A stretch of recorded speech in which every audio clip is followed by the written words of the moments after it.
Page number 6.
Page number 28. Page number 28.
And okay, good.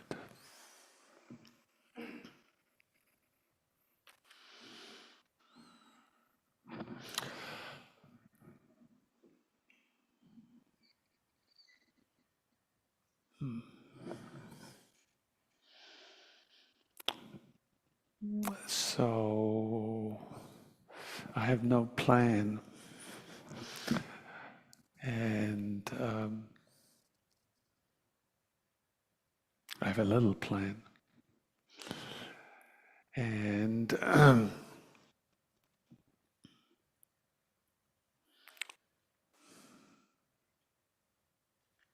so it's the five wisdoms, right?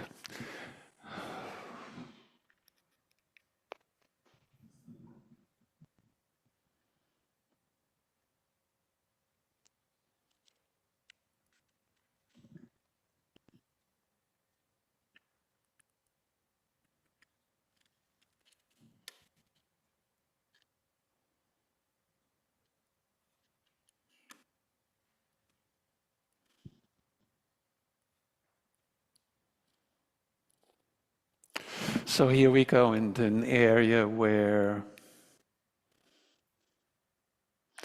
things could quickly get intellectual, or you will have a feeling, oh, it's too far away, or it's too difficult. And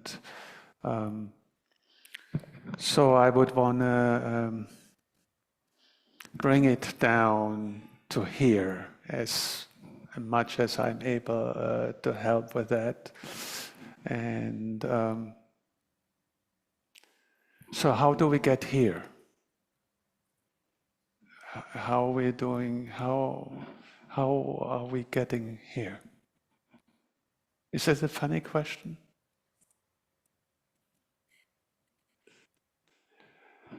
It seems to implying that we are not here, right?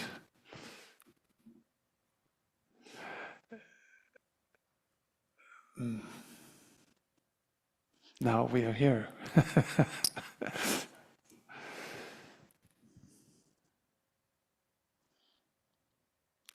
So in order to talk about these wisdoms, we are not talking about something outside of ourselves, right? Is that...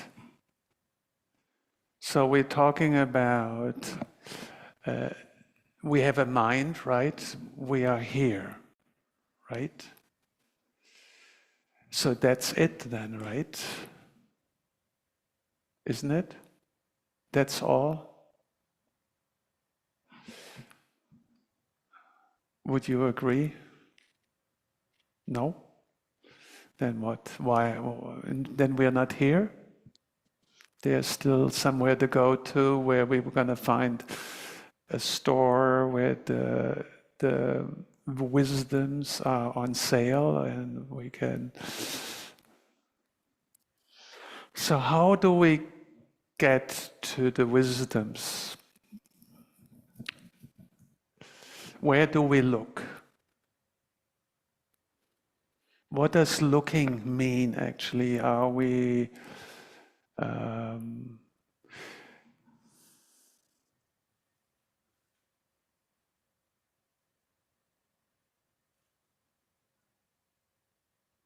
what does looking mean when you meditate?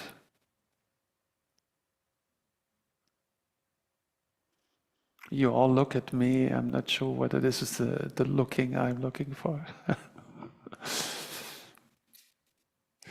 So the thing is, it's like you can approach this is not me, or, oh, of course I talk about me. But then you need to have a feeling that you are here, right? That you have arrived and you know that you have arrived. Right? Anyone having a feeling they are not here yet, they're still listening something, but do you feel at home right now in your mind? Do you think you're fully here? You are? Okay. So let's check it out. There is a description. Do you know gentle vast breath? Who knows about gentle vast breath? Oh, no one? Okay. So basically what we first need to be fully here. Because if you're not fully here, we think whatever we talk about is something which has nothing to do with us. Does this make sense? We need to have the openness that you at least say, oh, that's the state I'm trying to find the wisdom in it. It's going to be here. It's not going to be somewhere else. My own teacher, Pandabamachi, we always have several teachers, but he basically said, everyone talks about Buddha nature, but then the question is, if we are Buddha nature, right, then why are we not enlightened? What's the problem that we are not enlightened, right? I mean, we're not talking about us being an orange, and in order to become enlightened, I have to become a banana, right? It's not that kind of situation. Usually a banana and an orange are so different. I cannot, if I think I'm an orange and the enlightenment is something quite different, like a banana, that would be really a miracle to do, that, I mean, both of them are fruit, but the issue is just like, do we think, realistically speaking, you are a banana and enlightenment or Buddhahood is an orange? No? Who here thinks that they are enlightened? Who thinks that you're an ordinary person? Okay, at least the ordinary people, they think they are an orange and they want to become a banana, something like that. Right? So,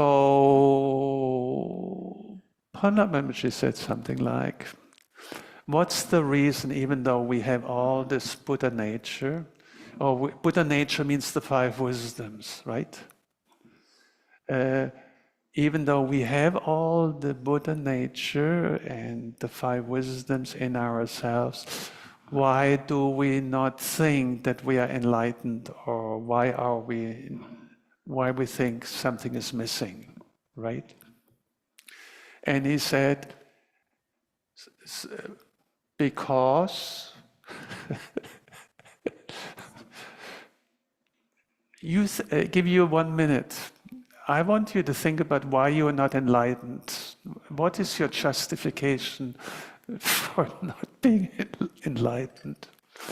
I really want to you to think about it and ask, what's my main problem that I'm not enlightened? This is a good question. Not easy to answer, however, right? But why? Do we have a gong or something like that, a little one?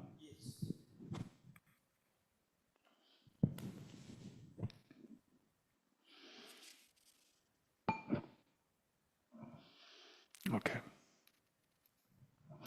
So I give you 1 minute.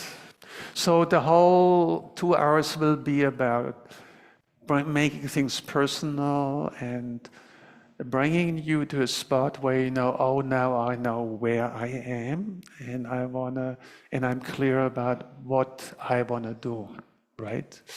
So the question is very simple. Assuming that we think we are not enlightened, we are not a Buddha, a manifested Buddha, what's the problem? What is my main obstacle which I need to overcome? Because if you don't know what the main obstacle is, how would you ever be able to overcome the obstacle, right? As soon as we know what the obstacle is, then at least we have a chance. But if we have not even a clue what the obstacle is for us, and you personally think that's my problem, right? But good luck with this. This is not an easy question, but I think an important one. Because in many respects, you all come into the shrine room, ideally speaking, and you want to become enlightened, right? So, which means sort of, if you already would be enlightened, you would have better things to do. I'm just kidding here a little bit, okay. So, question, why are you not enlightened?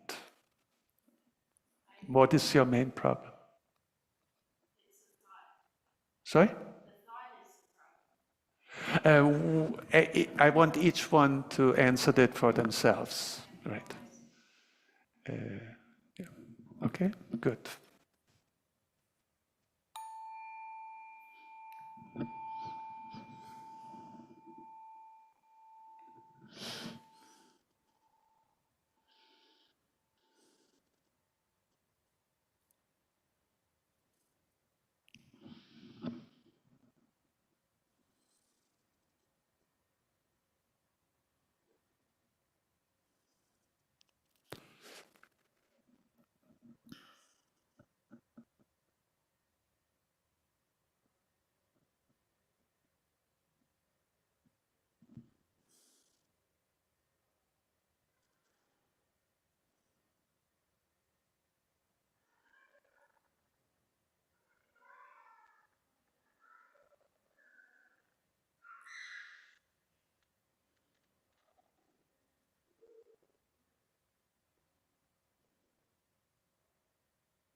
Okay, do we have a microphone?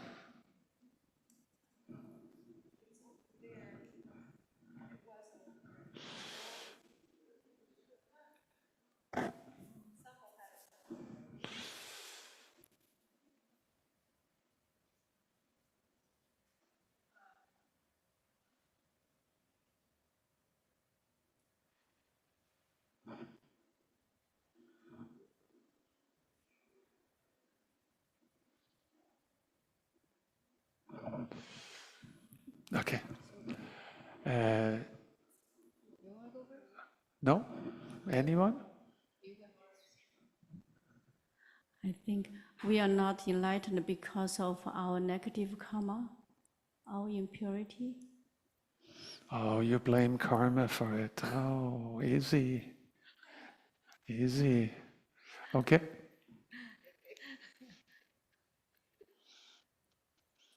Okay. I see the world dualistically, me and the world, me and the phenomenal world. And what is? I see the world that way, and I feel that I'm not enlightened because I separate the rest of the world from me. Okay.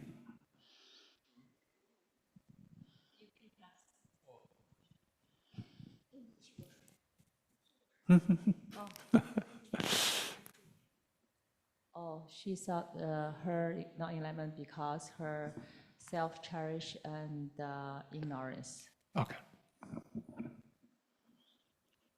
You read the book?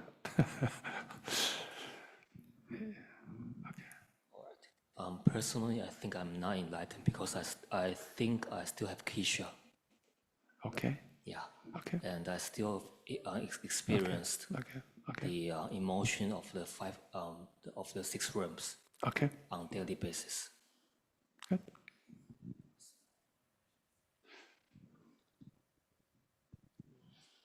One more?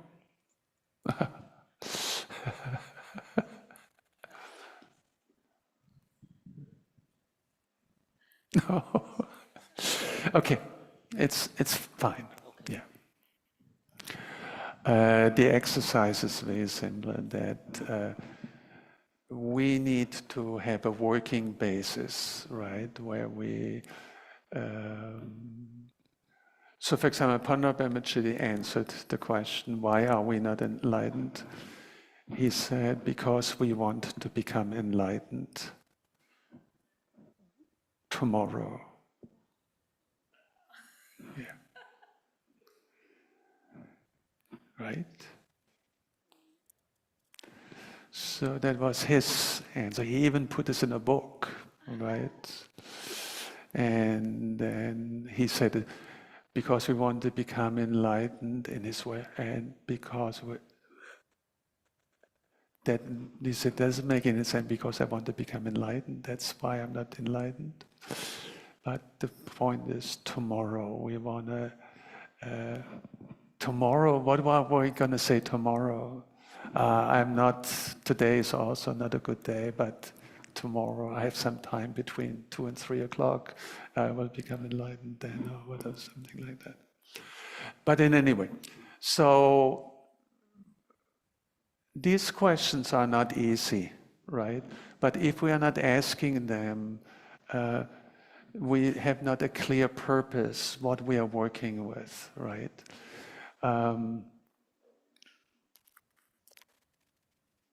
Are the kleshas one of the reasons? Very likely, yes, right? But do you really want to work with kleshas? That's a different question. For example, let's say like this. I gave you 9 degrees of kleshas, right? When we have passion, let's assume passion is, or aggression, where are you with aggression? Where are you with passion, right? In other words, are we want to see, are we making progress? And if not, are we doing something wrong, right? Can we blame the meditation? Or they did not give me a good meditation. They gave others a good meditation, but me, I just ended up with something, But in any way, so this is an inner dialogue. So what are the obstacles and what are my skills or my powers, right? Sanche in Tibetan means to cleanse, purify, and enrich your qualities. You purify your mistakes, right? And you cultivate your qualities. And there are 4 ways of how to practice. So whenever you sit down, you should be knowing which of the 4 ways you're working with. It could be all 4 of them, or right. And do you know the 4 right efforts? No? Okay. This is, I think, a really helpful approach to know them.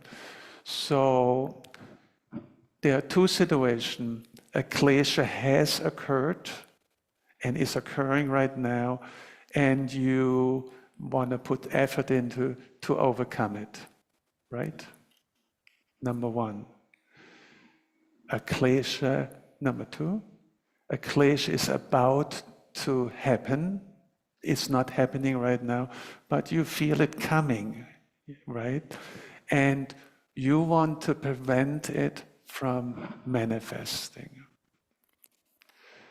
Third, a good quality in your mind, awareness, is about to come about, but hasn't happened yet, and you want the help generating it to come about, right?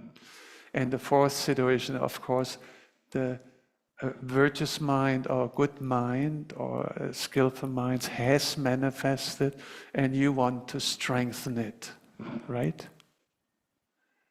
Those are called the 4 right efforts, and I personally find them most helpful because all 4 can come up within 1 session easily, right? You might start out and you're still very discursive, right? And maybe you had a business meeting before, and your mind is still not here, right? So then you want to do, when you sit down, you want to do something. What do you do then? You want to calm the mind so that it becomes receptive, right? So can one of you repeat this 4 ways? This is just didactical stuff. If I do not ask you and I let you just listen, you're not incorporating it much into yourself. And that's just a school teacher thing. You want people to talk and then they say, oh, I know them, but I do not remember them. But we should know those things. So there are 4 situations. Can one of you repeat them? And don't look always to the same person where you give the microphone to. What about the ladies in the back? You give it a try, right? Sorry for that. Yeah. Just say what you remember. Yeah. Oh, I'm sorry.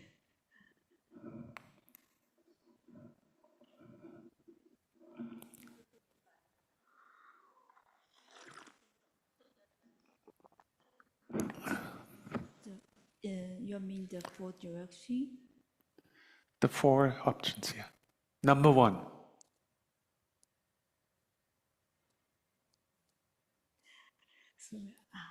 Sorry,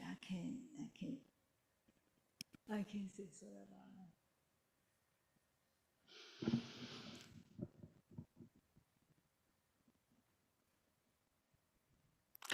that. You can mention whatever you can remember. It doesn't really matter. This is not a test like in school.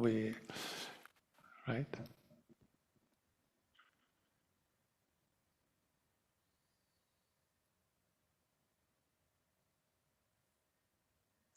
I give you a hint.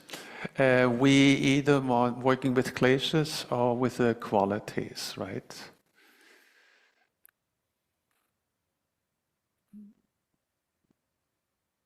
think we have a lot of kleshas. So,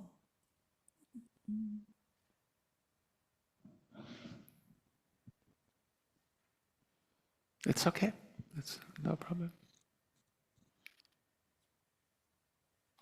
I'm not raised. I don't know if I'm saying right or wrong, but I think before you say we have when we bring our mind to focus on where we do the meditation. Can you speak up a little bit? I just remember you say when we do the meditation, when we're back, is all our minds always with us. I have trouble hearing, but it sounds right. Okay, thank you. What I want you to do, to talk to yourself. And they always say when you go in the meditation room, you should have a view what meditation is, what technique you use or method, right? You should be clear about it. And then you take it from there, right? Okay, so sorry to put you on the spot. Seems to be the Western method. You can blame me.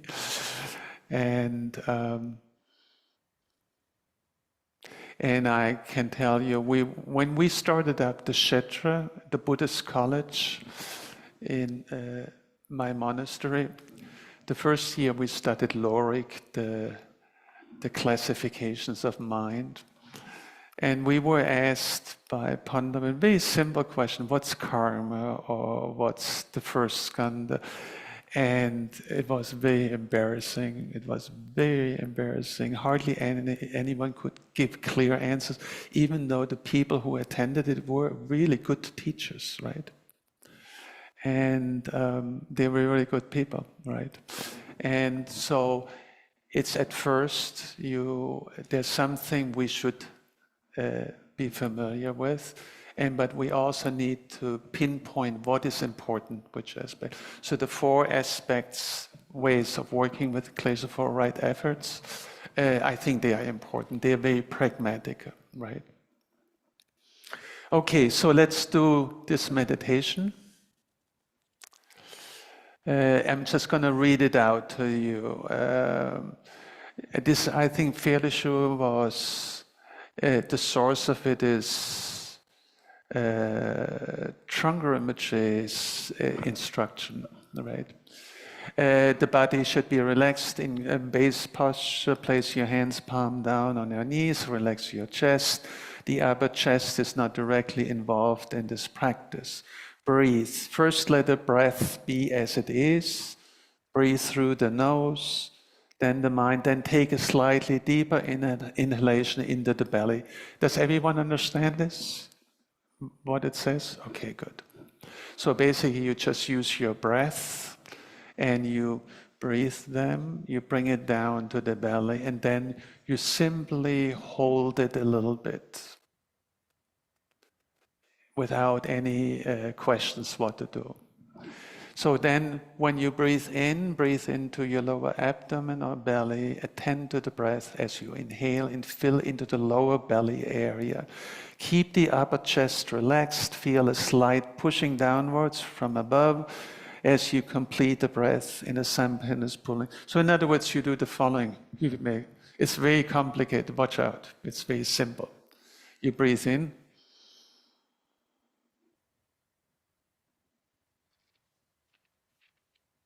And then hold it below, right?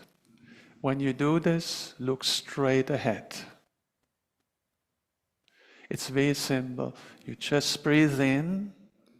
You think that the breath goes into your belly. And then you hold it there and then see what happens. Okay?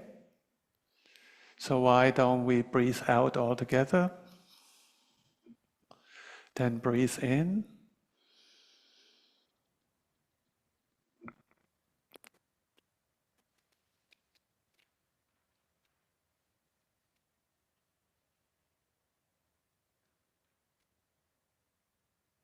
And then breathe out.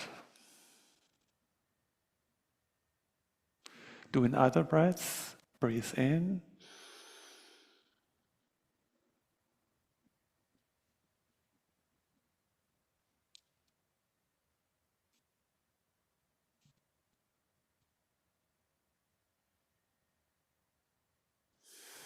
And then breathe out.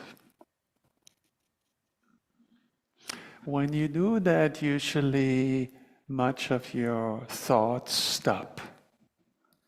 And there's a stillness generated.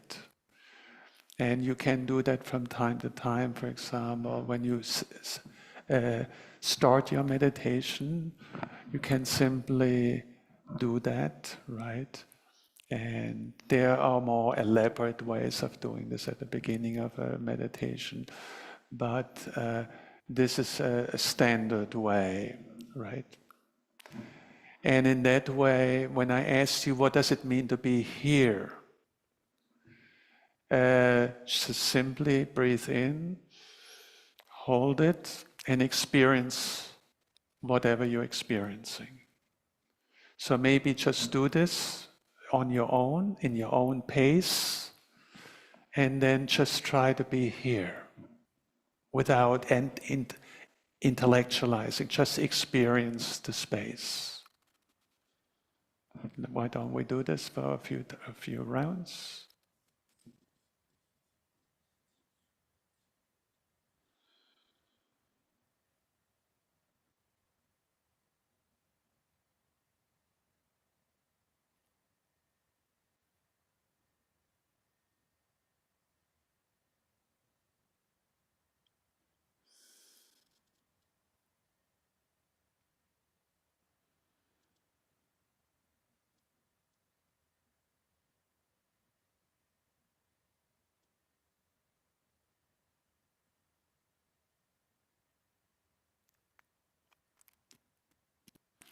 One more breath.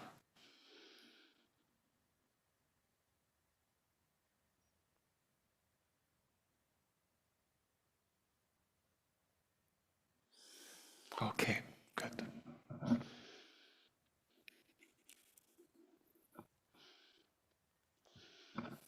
Then I will do one more thing. We're going to watch a few photos again from His Holiness. And I want you to imitate him, right? You look like he does. Try, okay? I will show it to you.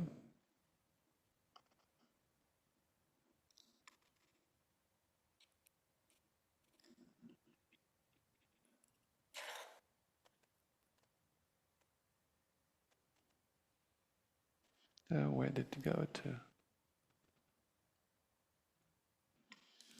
Oh, sorry, just one sec.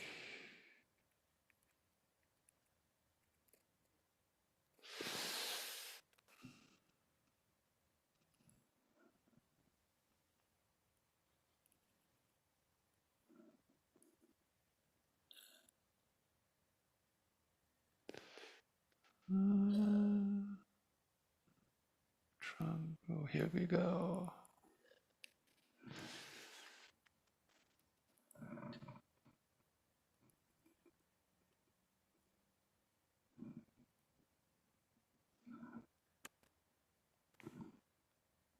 What is going on here? Now, here we go. Well, that's real weird.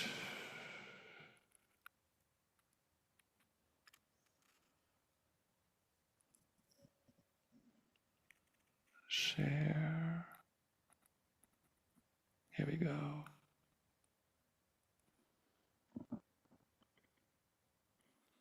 Okay.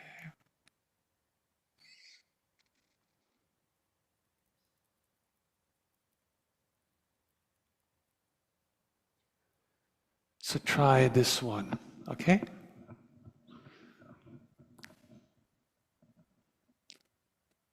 Just try to do the same with your own eyes. Don't move the eyes, keep them steady. imitate. Yeah.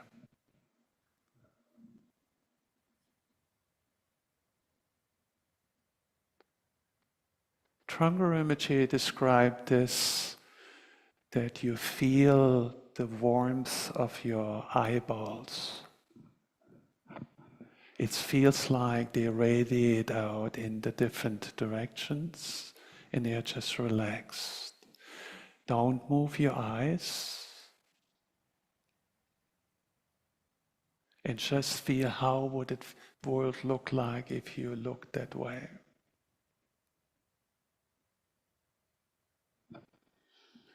Then we do the next. Try this one.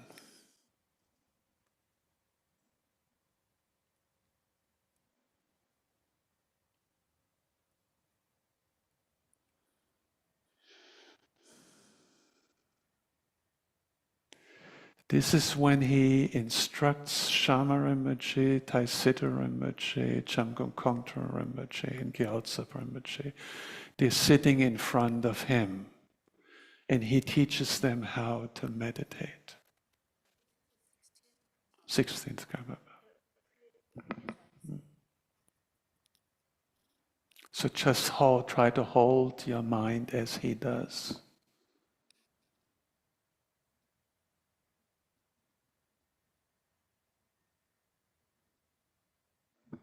Okay.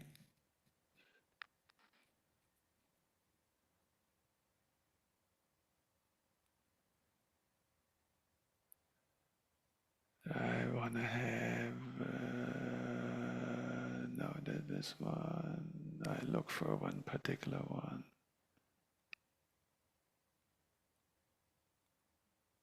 No. No.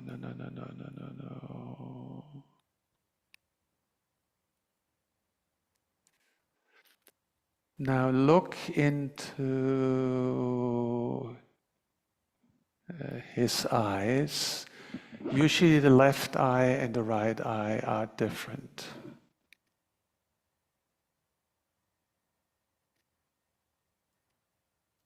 Hold on. Look in this one.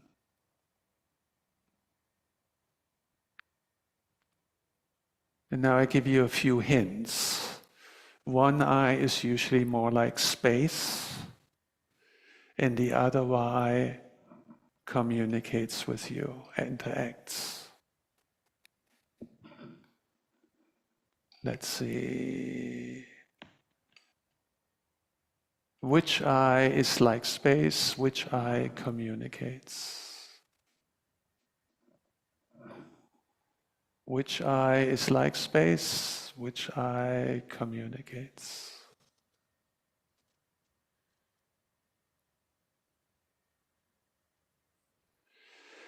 Which eye is like space-like awareness? Which eye is like compassion? Can they coexist?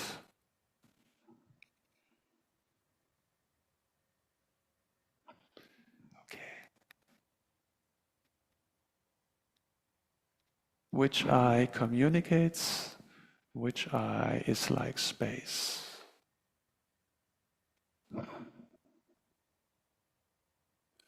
Okay, let's see. Strong Brahmacharya. Same.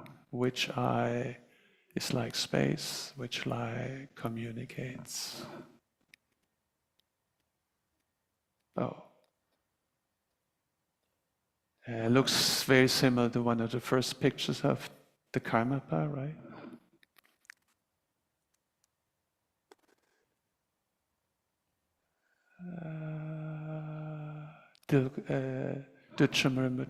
Okay, enough. Now we're going to go into the wisdoms, okay? So I wanted you to have a look, assuming that they have a wisdom mind, right? It has to manifest. And whenever you meet them, you look them in the eye, there's often something which is different from regular people. And sometimes it's so ordinary, they're the same, but occasionally when you look into their eyes, they For me, the thing was when the Karmapa turned around in New York, he looked like he was space. How is that possible in the middle of a party where you usually talk specifically with someone? So there is a continuity of the wisdoms happening. Now we want to look which of the wisdoms is space-like, which of the wisdom communicates, and we're gonna why don't we pass out this Lama Zangpo, can you pass out? I printed out something for you.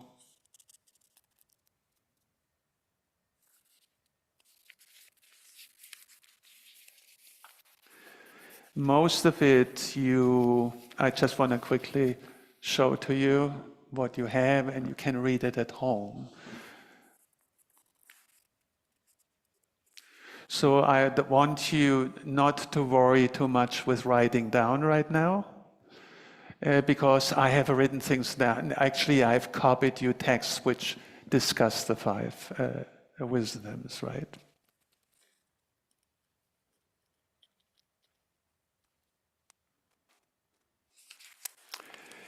And, okay.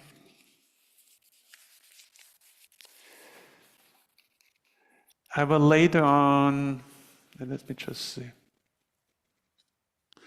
Each of the wisdom is discussed at different places with this paper. And the first one is called the Dharma Dhatu wisdom. And that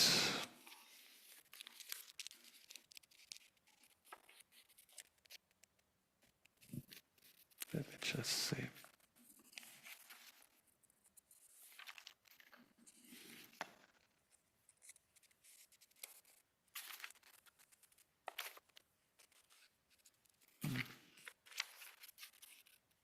Not this one. Just one sec. Where did I put it?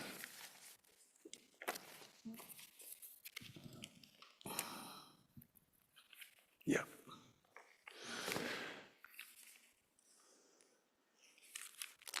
So what I want to do, I'm going to mention the 5 wisdoms, and then we try to experience them a little bit, right?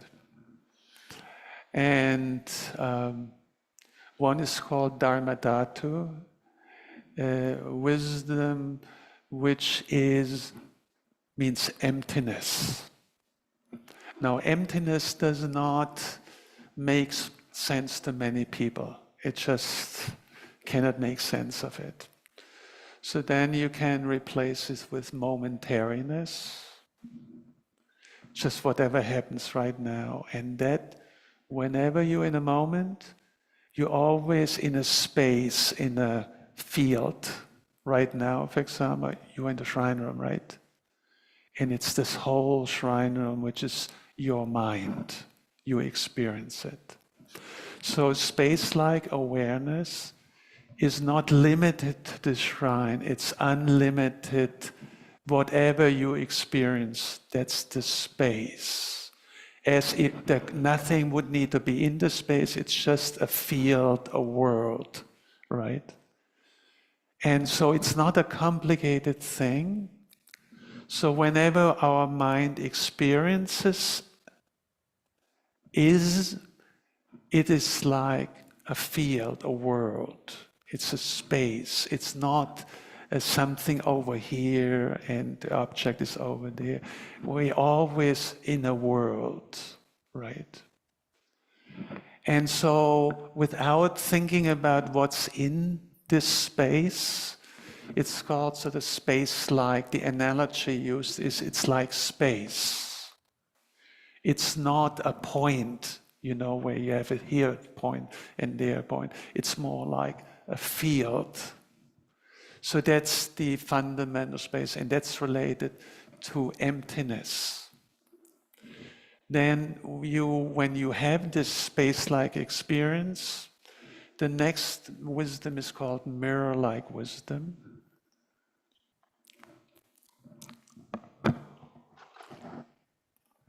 And what's the uniqueness of this mirror-like wisdom?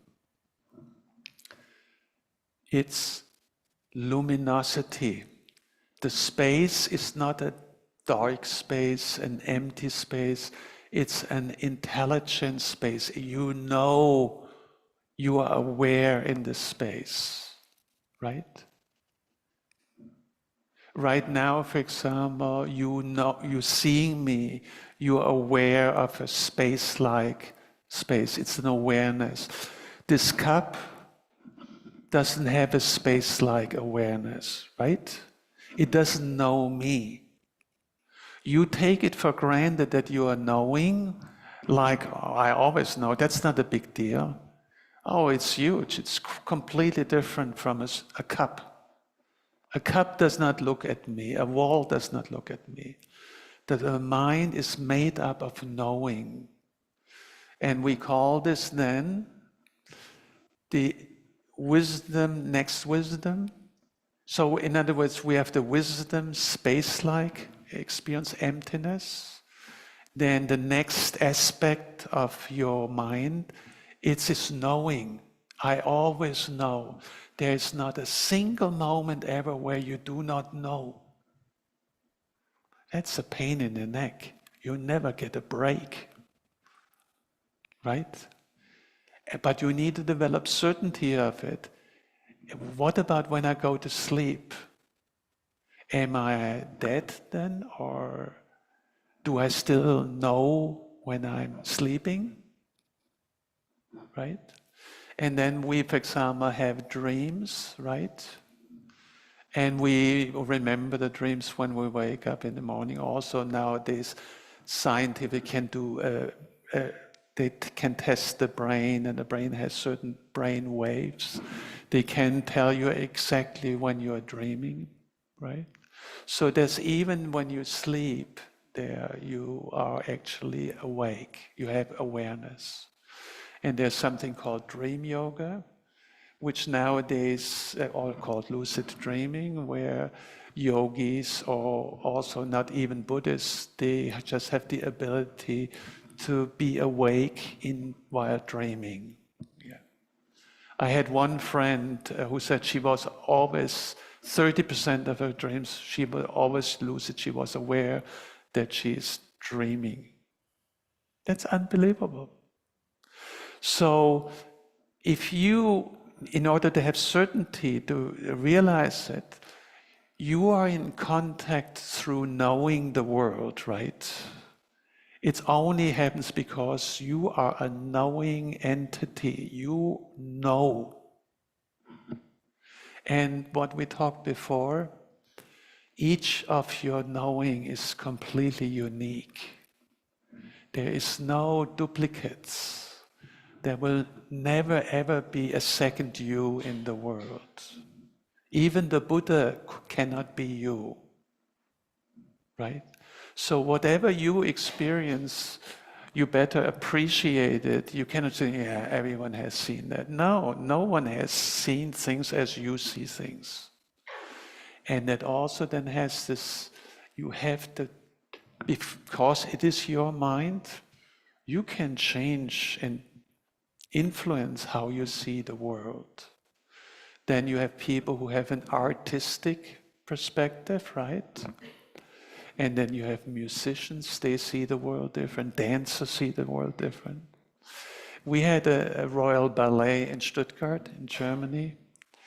And occasionally I saw dancers walking in the street. They walk something like this. It was like, they did not walk like regular people. And then there was one interview with Marcia Haide. She was a great ballerina. She said, we dancers, we see the world different. We don't see it as you do, right? So, but this applies to every one of us. For example, whoever you are, whatever problems you have, it's really pretty unique. So, but we have these two aspects. There is space-like, where anything can enter this space, right? And then we also know this space is always a known space. Mind is that which is aware of an object. Our mind is clear and aware, right? Aware of an object. So this is who we are. So there's a space-like awareness accommodating everything in the world, no limits. And this then we call luminous empty mind. You must have heard about it. We always talk about luminosity emptiness or appearance emptiness, right? So here, the number one wisdom is space-like awareness. It's emptiness. It's empty of being something specific. It's complete openness. No form, no color, no shape in there necessarily. And then this space is always a known space. And that's what we call luminosity. The third wisdom is called wisdom of equality. And there are different ways how to phrase it. One text says equality means the emptiness and the luminosity, or they are inseparable in equal terms. They are never, they're always together. So the first wisdom is open space. The second is luminosity. The third is making clear even space and knowing are a unity. They cannot be separated. They are on equal terms. There are also, some people say, the second level luminosity is called mirror-like wisdom. A mirror reflects whatever comes in front of the mirror, but it doesn't, what's in front of them does not jump into the mirror. The mirror reflects the good, the bad, the ugly, and whatever, right? So knowing reflects whatever is known. It doesn't discriminate between good or bad. It's open to, it doesn't take sides. It's like a mirror. It literally, and the mirror-like wisdom, because it's limitless space-like, it accommodates whatever is possibly to be known, right? So that's the third one. The equal one, that whatever is reflected, whether it's kleshas or wisdom or faith, whatever is reflected is an appearance in the mind. The mirror does not say, oh, you are the good one. It reflects in an equal way whatever shows up. So what we mainly meditate is on these two aspects, luminosity, emptiness. Emptiness means there's nothing permanent, nothing solid, right? It's space-like, but it is one thing we can say about it. It's not only a dark emptiness, it's not a nothing, right? Emptiness might sound it's nothing, but it's not. Emptiness is luminous knowing. And this is who we are. These two qualities make up our main, who we are. Then that's the third wisdom basically says that luminosity and emptiness or space, they're always inseparable. They are on equal terms. You cannot have one without the other. Then, the fourth one is called discriminating and awareness wisdom. So the mirror-like wisdom and the equality wisdom, they do not look much at individual aspects what occurs in the mirror. They just reflect and make it known, right? The discriminating awareness wisdom is the prajna which sees each detail occurring in the mirror very precisely. And there are two characteristics it sees. It's if an object occurs, it sees very like its unique, specific qualities. It's not just like the mirror-like wisdom of where everything is just there and we're not looking, we do not pay attention too much to the individual details. It's all lumped together and shown up. It's all in one big mirror. Your mind, for right now, for example, when you look, you see the walls, the drums, or whatever. You see everything, but you do not necessarily look at a drum or what the drum looks like. The mirror-like wisdom would not necessarily do this. They would just reflect the whole space. Whatever is there is shown and reflected in the mirror. And sometimes it's like Tenzin Wangyal Rinpoche. He compares a mirror in the bathroom at an airport. You go in, you all know, you travel, you go into the bathroom and there's one mirror and there are thousands of people walking back and forth, in and out of the bathroom. And the mirror doesn't care. The mirror just reflects whatever there is, short coming in and then going out, and doesn't complain, hold on, I want to have you back. It's sort of like, it's just reflecting, and it doesn't take sides. The wisdom of equality also means it doesn't take sides between what's on the left side, for example, equality wisdom does not say what's the most important object in this room. It does not. It just shows the totality of all the appearances. What focuses on the details is the discriminating awareness wisdom. And it has two aspects, and we talked about this already. There's a specific characteristic and a common characteristic.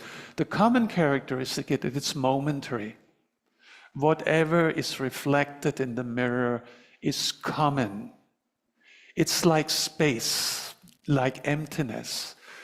Whatever is reflected in the mirror is empty. There's nothing solid and permanent in it.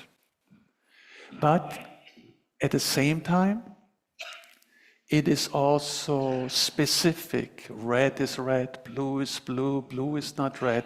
You're very precisely seeing, with discriminating awareness, whatever is reflected in the mirror is seen very precisely from all its aspects.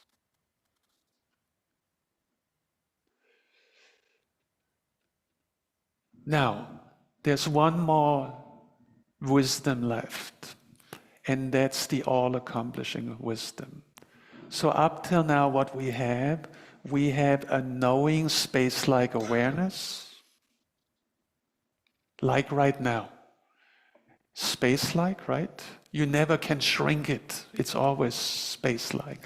And it's always, I am always aware what happens in my mirror or in the mirror, right? It's always known. And then we know that they're always inseparable, the space-like quality and the known.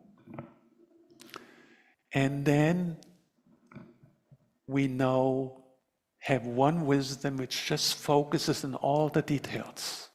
Nothing is left out. Nothing is forgotten also. The past, present, the future, all is very precisely there.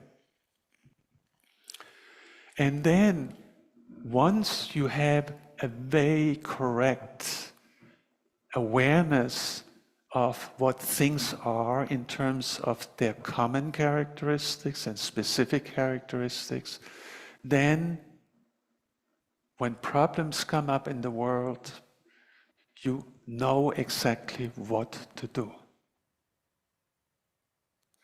There's one very, very irritating quality Trungpa Rinpoche had. Whenever he came to our monastery, we had meetings with him, where we presented him with our big, big problem, which no one of us could solve.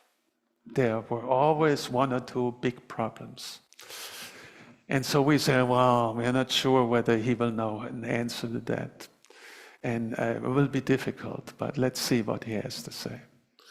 And so we asked our questions, and each time he's saying, why don't you try this? He did not say, oh, let me think about it, or, that's a real problem, and I do not really know what to do. I cannot advise. Never heard a thing like that from him.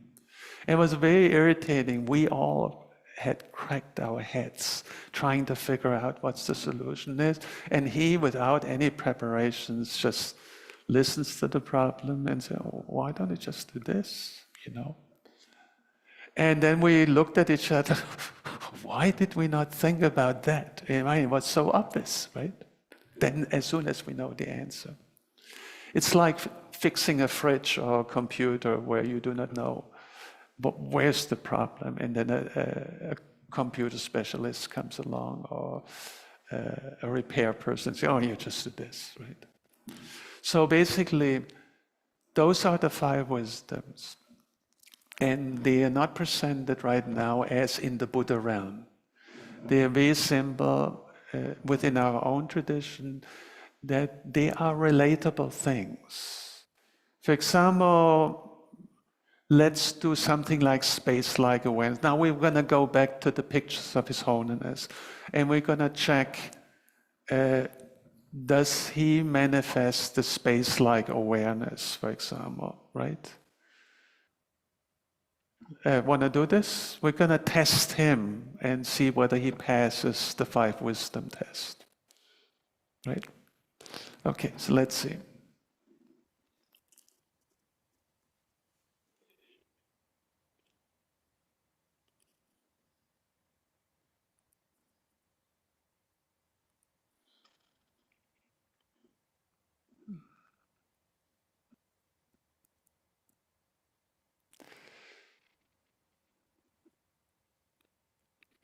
Let's space-like awareness. How is he doing?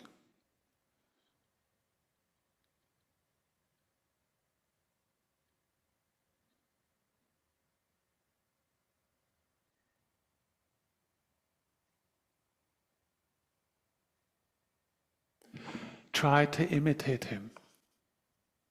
I want you to now to make a connection a little bit with each of the wisdom, however tiny it is or whatever. Try to experience the world as he does. What do you see when you do that?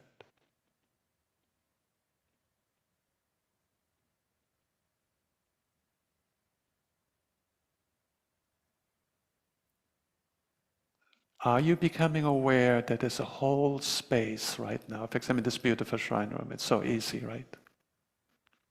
Are you aware that you're always in a big space? Whenever you have your mind, you're always in a big space. Whatever is perceived right now by you occurs in your mind. There's this whole space in front of you, which is a perceived space, perceived by your mind. It occurs in your mind only, right? That's what you carry around all the time. You cannot really shrink it. You cannot say, oh, I do not like the wall over there, let's get rid of the wall or whatever. You're always in a space-like awareness. There's nothing difficult about it. It's not far away, right? So they point this out, make a special wisdom out of it, because we might easily think, oh, well, it's just the world out there, right? We might not notice that it is actually our consciousness which is space-like. We might think that you are over here and the space-like world is out there. But as soon as you close your eyes, the world disappears. The world is only there when you perceive it. When you have that, you're connected with the world. It's your world. You cannot ignore it, right? We're always connected with the world. It's so obvious. How could it be different? Do you feel right now this space-like awareness? You don't need to do anything. It's in your nature. You don't need to, I need to do something special in order to get it space-like. The space-like awareness is always there. Okay.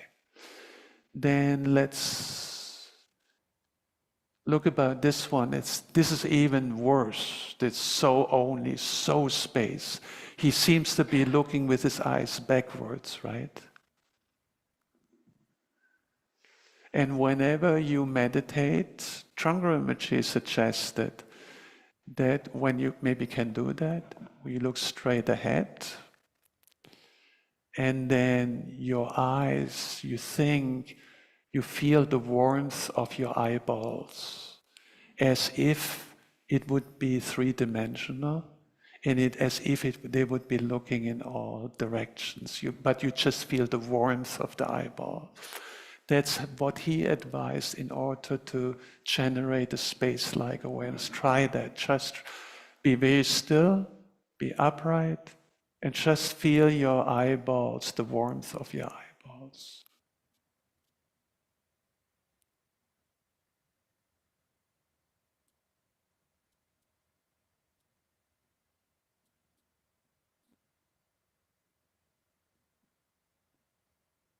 Okay.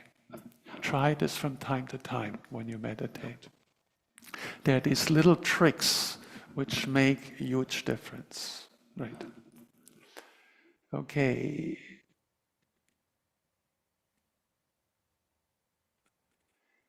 Is this a communicative wisdom or a space-like wisdom? So space-like, it's more communicative, right? He looks directly at you. You would think he addresses you. You're included in his awareness.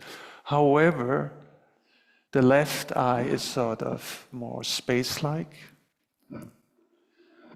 But when I look at this picture, I see, he knows me. I'm within his awareness. And actually, it happened here for me.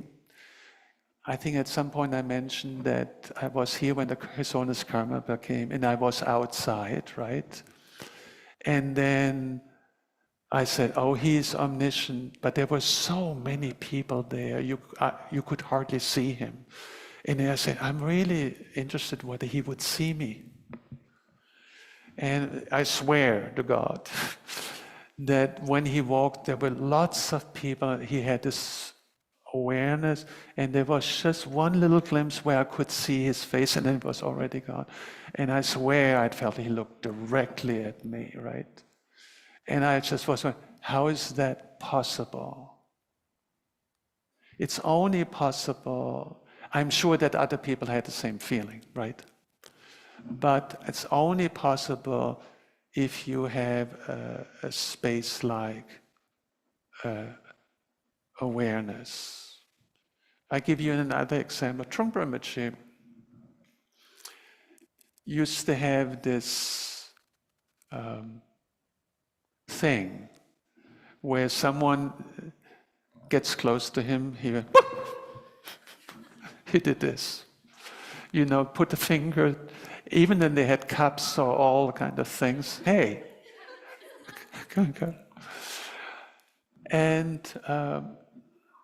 And so he did that regularly. We were seeing it with him, and everyone he just wanted to see how they reacted.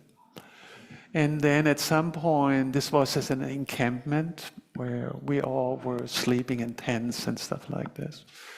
And at some point, we invited him to join 200 people in a circle.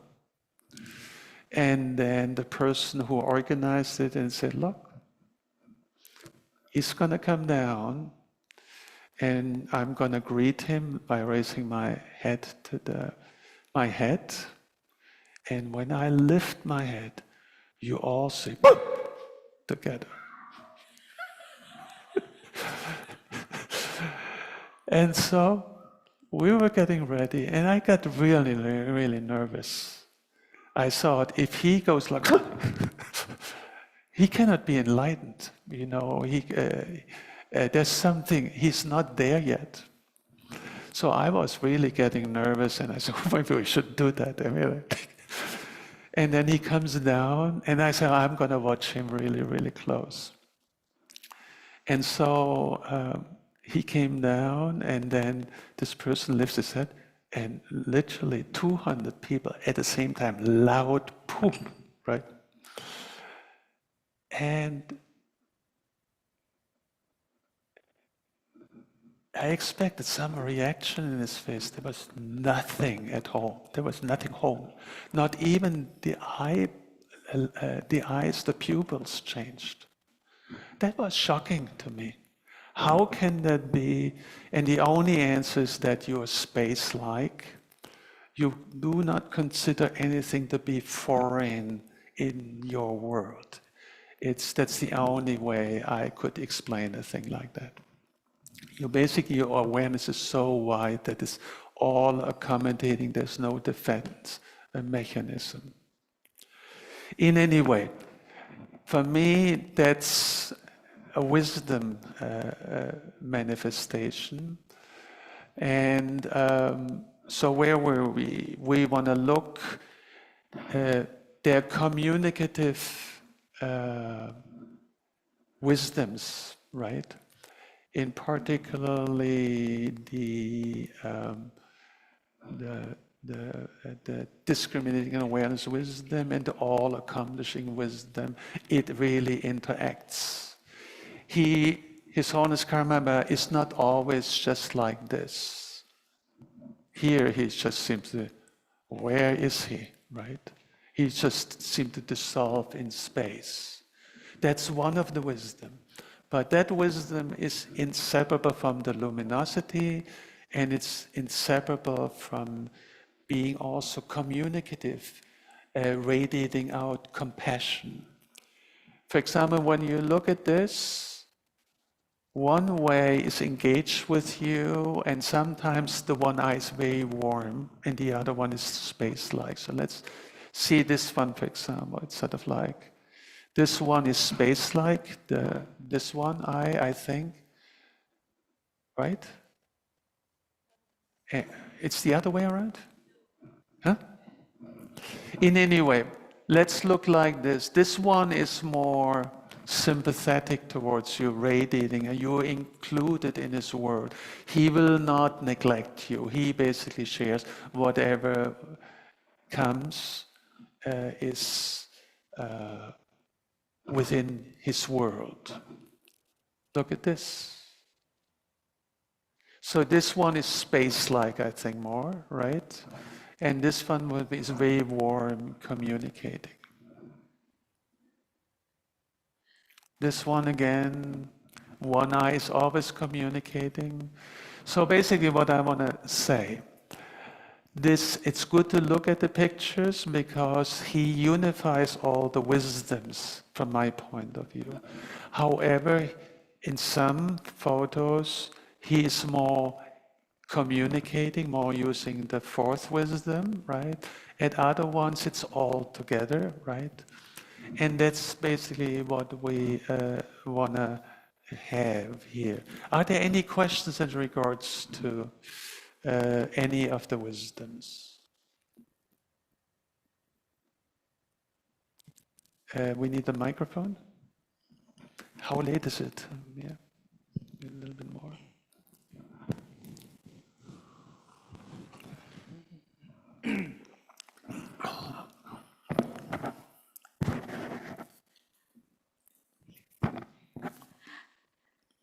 I'm thinking of the story you just told about the Strangle Rinpoche when he came out and that one person lifted his head and everybody else in the hall make that which sound and Strangle Rinpoche seemed no reaction or so you mentioned that space like wisdom, but I'm just thinking maybe he predicted.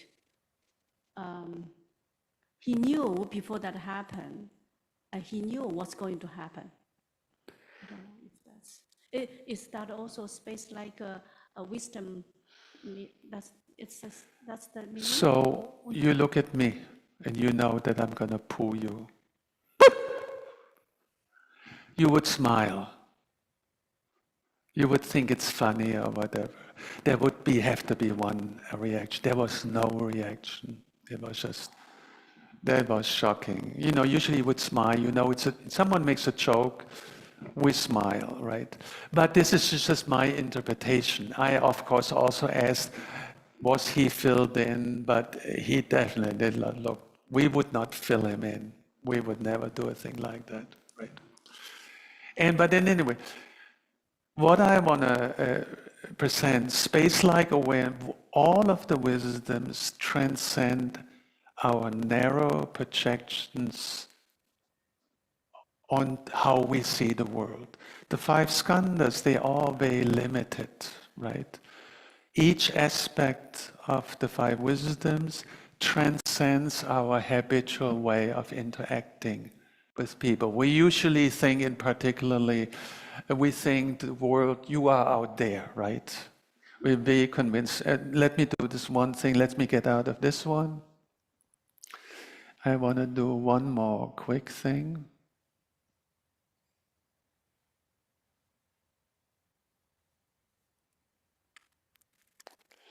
Where is it? Oh.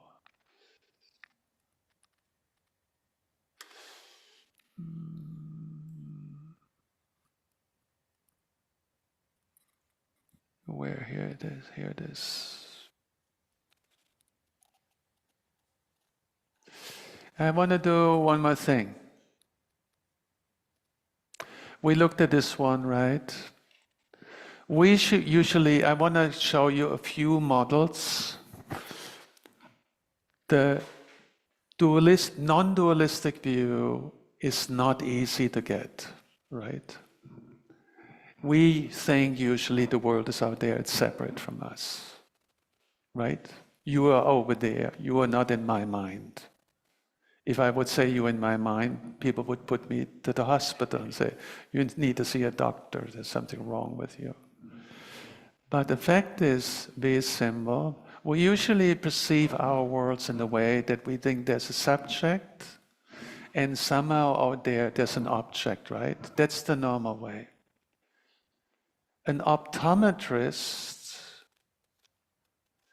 or the Sautrantika school or Immanuel Kant, a Western philosopher, would say it's different. Science would say it's different. You have an external object, then light hits the external light objects, hits the eyeball, and the brain generates an image of the object. So every optometrist will tell you whatever you see is a projection in your brain. Every scientist would. You're not seeing the actual object out there. For example, let's assume the objects would be made up of atoms, right? We are not seeing atoms, right? We are seeing some kind of object. That object, for example, when we move the eyeball, we see two different images. They are not out there, they cannot be out there because they're in two different places, so they are generated in our mind, right? And I was once at an optometrist, I had a visual migraine where certain like radiating light showing up, and I was afraid of getting blind. So then I went to my optometrist and said, yeah, is there something wrong? Am I getting blind? He said, no, you just have a visual migraine. and I have them all the time. So basically I was seeing radiating things, and it was just a projection of the brain. So basically what you see right now, in case you're not aware of it, is a projection of your brain, right? You're not seeing the actual object out there. We just see an image. This is what science would say. This is what any optometrist would tell you. Now, so in other words, there's an external object where it's a real source. Light is projected onto your eyes, and then you think you see an object is generated. You never ever see the external object. This is also, as I said, this is what the Sautantrikas say. The Sautantrikas say the objects you perceive as never ever the real object out there. You just see an image of the world. I bring this in right now. This is standard Buddhist school discussion, right? And so I basically just bring it in because once we get into the wisdoms assume that what you see is what your mind experiences. That's the basis of the 5 wisdoms. The wisdom is not a dualistic wisdom where the world is out there and I'm separate from it. So that's the thing. When they talk about non-dual wisdom, they are all mind only, right? They always talk about that whatever you perceive occurs within your mind. And most people would say, that's crazy, the world is out there. But if the world would be separate from your mind, then you would not be able to perceive it. If the world is really completely separate, like these 2 objects, neither of them see each other, right? So if I see an image, that's what the power of the mind is. Mind is that which is clear and aware of an object. Every one of you is doing Tonglen practice? Right, I assume. Or Lochung practice. In Lochung practice, regard all dharmas as dreams. That's the first step, right? Whatever you perceive is like a dream. It's like this. In a dream state, we see images, and we wake up in the morning, and we do not walk around and say, if you saw a dog in your dream, you're not going to wake up and say, where is my dog? However, my brother, when he had a heart attack and his heart stopped for half an hour or whatever, when he came back, he had visions during that. My brother is not a Buddhist, he doesn't believe in anything as far as I know. But when he came back, he thought whatever he saw while he was on the operation table was so real that he wanted to show it his wife. He wanted to drive to this place and show it's where it is. When he went there, he couldn't find it. And he couldn't believe it. And he was still walking. No, that was real. It felt so real, right? But the fact that we think right now that this shrine home is so real, therefore it must be out there, you had the same experience in your dream, right? And my brother had it in as whatever that was in his death state, or where his heart stopped or whatever. Okay, so this is a dream state where we have no problem saying that whatever I perceive is within my dream mind, right? But we usually do. You think what I see right now, I think it's outside of my mind, right? So now let's look at this. Mind from the point of view of direct experience. When His Holiness perceives something, he's not confused whether what he perceives is occurring within his mind. He would not. It's so obvious, whatever I perceive right now. is completely different from what Susan and Sieglinde perceives. There's nothing in common, it's just my world, right? And there was something I wanted to say. So,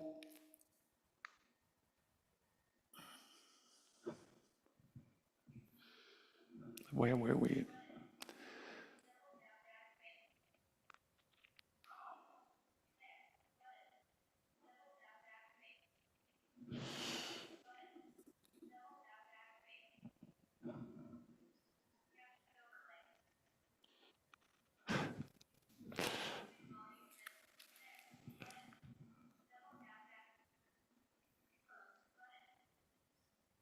Can you turn it off?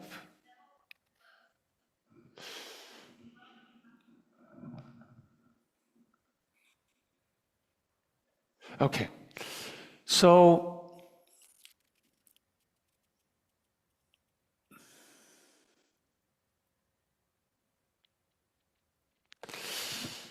the 5 wisdoms. There are 5 aspects.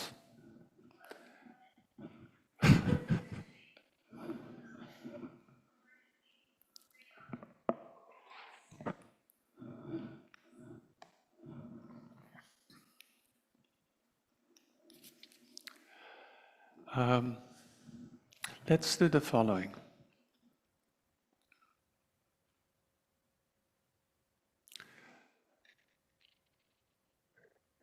Let's assume the world exists out there and it's separate from you, right? Can we assume that?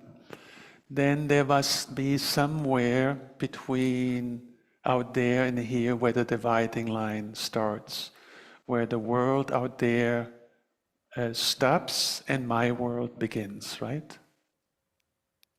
So if it's really completely separate, we should be able to find where does the world start out there, right? And so why don't you just look straight ahead? And then I will talk you through a little exercise and want to see whether you find the dividing line where the world out there stops and your world in here begins. So we just want to know where is the dividing line. If we are really convinced that the world which I experience is separate from me, and I'm really clear that I'm over it, there has to be a dividing line. So then look straight ahead, and you look at the shrine. Is the shrine out there?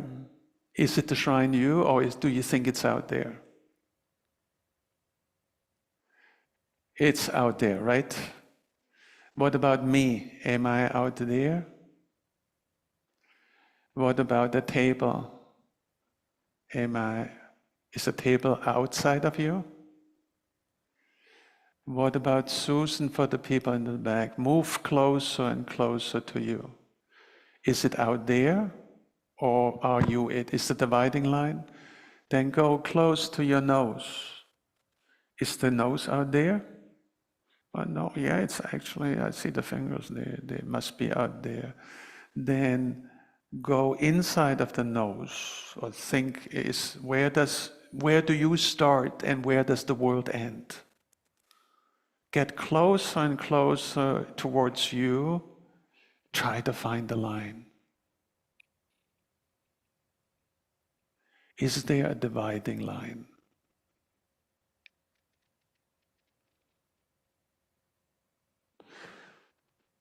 Or is it all space-like experience, and is it the case that whatever I experience is completely different than all of you? If my experience, my video camera in my eyes would make a picture, a video, and we would compare our different videos, it would be completely different. It's much more natural to assume that whatever you experience is your experience, it's your world. Let me return to Lo Chong's slogan.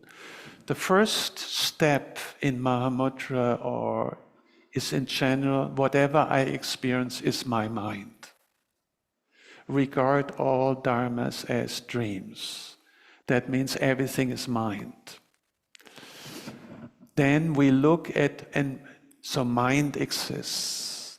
Then we look at what is the nature of unborn awareness or of awareness, right? Then we say, oh, it's empty, I cannot find the mind. It's also empty. So in other words, the external world is empty, whatever I experience is just my mind. Then is the mind existing?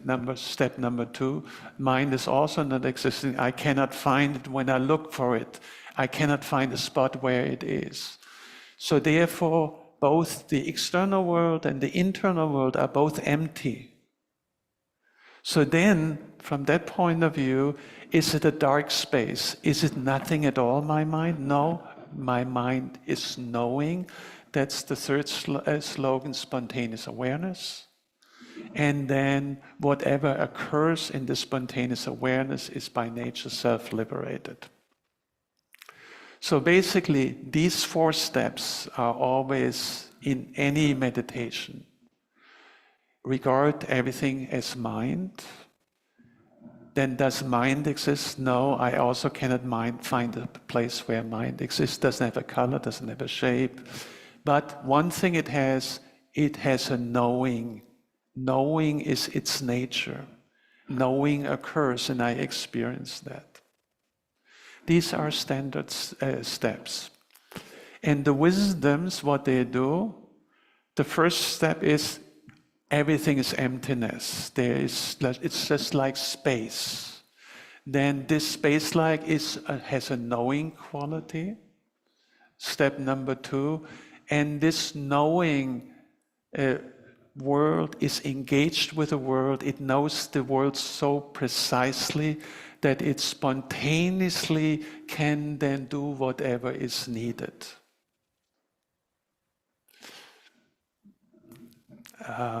Okay. So, I'm not sure to what degree repeating these basic steps, whenever you study Mahamudra, you will constantly hear them, right? So what we usually do not hear, we do not connect them with our own personal world. We just hear the teachings, right? And so basically the question is, how do we experience it? So when you do Mahamudra investigations, you actually, there's one investigation where you ask, is the appearance separate from your mind? You spend weeks on that just to answer that question, right? So if not today, then sooner or later you will be confronted with it. Oh, then one more point. Why do we do visualization practice? In visualization practice, we train ourselves that everything is mind. How do we do this? Because when we visualize our world, we know the world is not outside. It's within your visualization, right? That's a life-changing experience. Why do we visualize blue, red, green, orange, whatever, 2 arms? In some sense, it doesn't really matter. What really matters is that when we visualize that, we know that we are visualizing, because then we reverse our confusion thinking that the world we experience is separate from us. In visualization, we are never confused about that. That's why we visualize it. We are mainly visualizing because we are trained ourselves that what we are seeing is within our mind. I think I said this now 50 times. So maybe that's what this is about. So we look at kleshas, we see about their functioning. Let me just see where we are. We're getting close. And then we touch in on the wisdoms. The wisdom provide, introduce you to a worldview which is close to the ultimate way how things really are. Right? And they do it step by step. I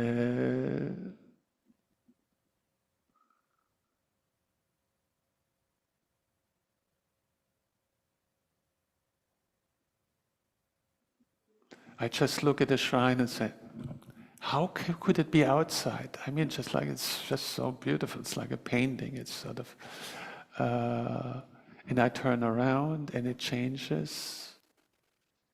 But whenever I look somewhere, there's a space like this. Whatever you see in this room doesn't remind you of highway number 5. It's so different. So we visualize something very different. And I think I might have said this yesterday. The reason why the deities look very different, because it doesn't remind us of our daily habitual way, which we think is usually dualistic. So we visualize it in a different way from our usual habitual world, so that we are not getting confused, oh, we're seeing the world out there, right? We are aware, not only that's a visualization, because we ourselves visualizing. If we are not visualizing, the visualization is not there, right? It's very clear the visualized image occurs in my mind, like in a dream, right? It's similar. And then, in addition to that, the Vajrayana, what they do, right? They visualize these strange creatures like Mahakalas and Yidams, and they don't look like, you don't meet them on the road, you know. And so therefore you again, there are different ways of how to look at Mahakalas and so on. But one way of looking at it is, it's clear that it's not our habitual dualistic worldview. There's nothing which reminds us of our usual habitual world. It all makes us, many people say, are they real? Are they really real out there, right? And Pandavaji recently in one of his teachings said, you know, we visualize this crazy looking images, and I've never seen one of those, you know, but we visualize them, right? It was an interesting comment. Did we ever see an actual Mahakala? I'm not denying that this is possible. I'm not this there. But when we visualize them, we create a world where it's a visualized world, and that fact helps us when we then walk outside in Vancouver, where we usually think whatever you see has nothing to do with you. When you are aware that things occur in your mind, you care about it. You do not need to think about, should I be caring? You care about it because it's your world, right? It would be, as soon as you cannot separate you from the world, the only way to get peace is to arrange it and to be compassionate within your world. The compassion in some sense is not a goodwill thing. It's just the most reasonable, best way of engaging with your world. Why? Because it's your mind. Does this make any sense? So we have these components. As soon as you open up to this feeling that the world which you perceive is closer to you than you think, it's not something completely separate from you. Then you will care about the world. You will not mistreat it. Whatever comes, you will be trying to be helpful. And in addition, when we have the third wisdom of equality, it's difficult to justify why you would be more important than Susan or, what was your name again? Becky? Maggie? I cannot come up with a reason why Maggie would be less important than me, because they both occur in my mind, right? Does this make sense? I mean, like, you know, we usually think that we are more important. We are important, right? But when you see other people and they are within your world, one option is to say, oh no, I'm just take care of myself. That's the other people I can ignore. But if the other people are actually occurring within your mind, it's difficult to say why you're more important than them. For example, similar if you have a mother and children.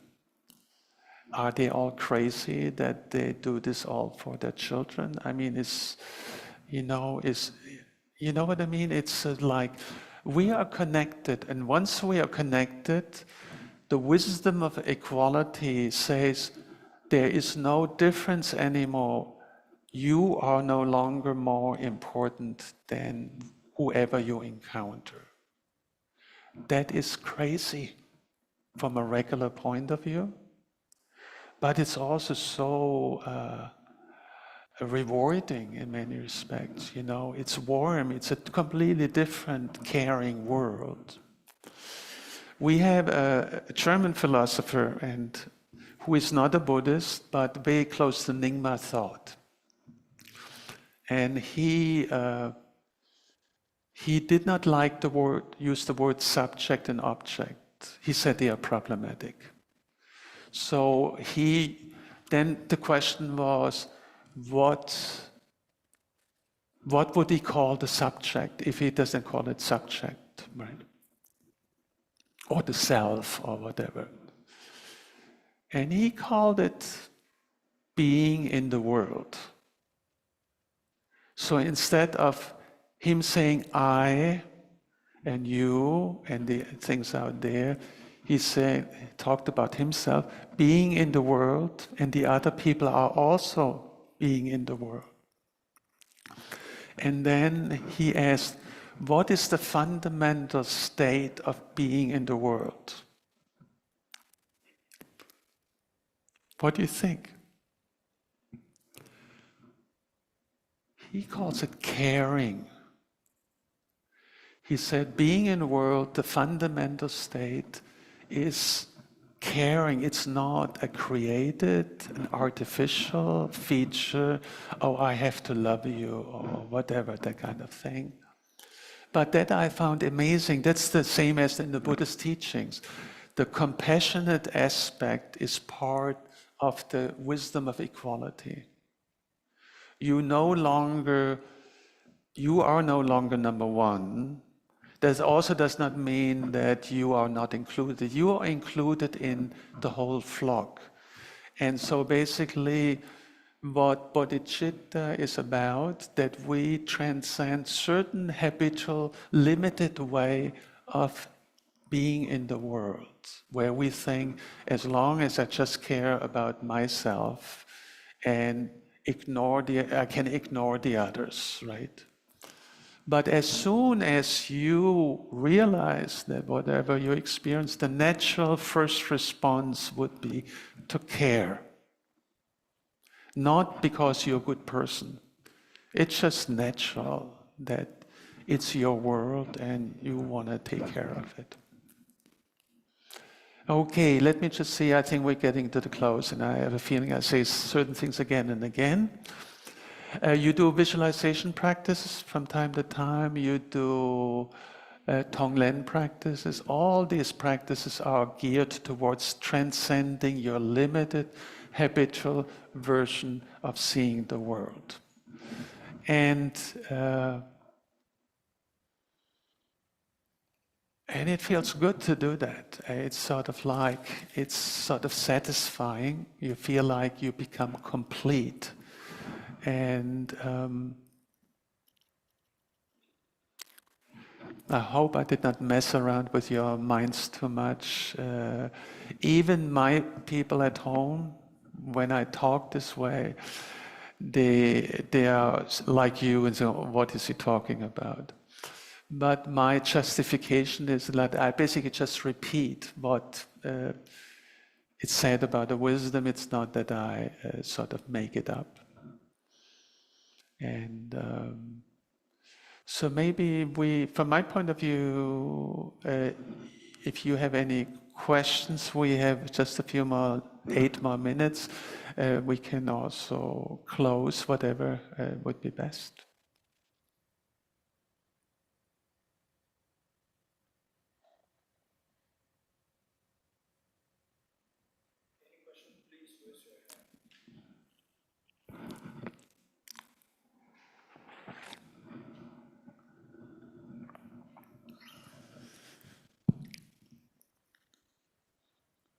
Any questions?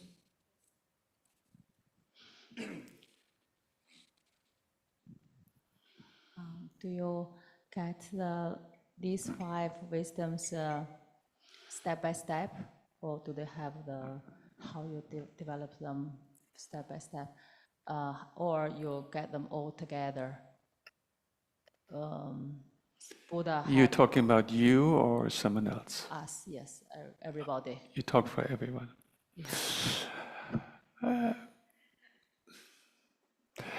You can do both ways, right? It's, I think,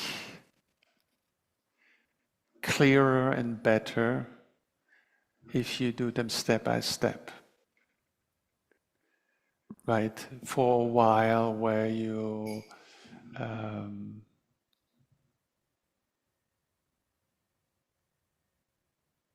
it's the same answer what Trungpa I think gave to us when we asked him why do we need to go step by step through. It's if you do it all at once, yes, that would be ideal. All in 1 second, one flash, right? But it's up to individuals. You get up in the morning and you're really tired, and maybe go step by step. Or when you feel like you meditate for a while and your mind is calm and you don't want to work, you just want to relax, and then they can be all there in 5 seconds, in 1 second. Both are taught, right? So that's why some people say they are taught as 5, but they're actually just 1. As soon as you say they are 1, you talk about 1 moment and not one after the other, right? So, and when you look up at the mandala up there, we're not talking about a sequence. The sequence is just to help you to develop clarity. I had no clue. I read the Abhisheka section of Vajrayogini where the 5 wisdoms are discussed, right? I read them many years. I had no clue what the difference between the 5 wisdoms are. I mean, I knew it's good stuff, it's great, and we have one term where we say all of it happens, right? But when I was on my own, and I was always wondering, why do they teach them separately? In the 4 Abhishekas, the 5 wisdoms are taught in the first Abhisheka, right? And explicitly, each of the vas, crown, Vajra Abhisheka, Bela Abhisheka, and Name Abhisheka, each one of them represents 1 wisdom, where whenever you do a feast, you take the command, the responsibility to practice this wisdom. That's what the first Abhisheka is about. And so I felt, am I cheating here? If that's the case, I should know what they individually are. So they're taught, the Abhishekas are given where they're given separately, not at once. And the fourth Abhisheka gives them all at once. I hope I do not spell out too many secrets here, but this you can read up in books. So in other words, when you receive the Abhishekas, roughly what it is, in the first Abhisheka, the 5 Abhishekas, like a coronation, where you get a crown, you get scepters, and so on, right? And then the second Abhisheka, you literally, Tummo practice, you burn up the kleshas. Kleshas are on the program, so to speak. The whole point of the second Abhisheka is to burn up the kleshas. And then in the third Abhisheka, you work with joy and bliss. And that's only possible because you got cleaned up the kleshas in the second Abhisheka, right? And in the fourth Abhisheka, you just look at the mind in one snap, in one moment. And it has to encapsulate all the qualities which you had prepared through this first, second, and third Abhisheka. Right? So there's a gradual step-by-step process. I think I can say that. This you can find in books. It's general. I'm not, just to be clear, don't sue me for it, that I'm spelling things out. But to make connections, because we may have the 5 wisdoms, right? And it's a Mahayana text. We use the Mahayana text to access the 5 wisdoms, right? And so the question is a good one. And you could say, why do they have 4 Abhishekas? Why not just give 1, right? And the reason again is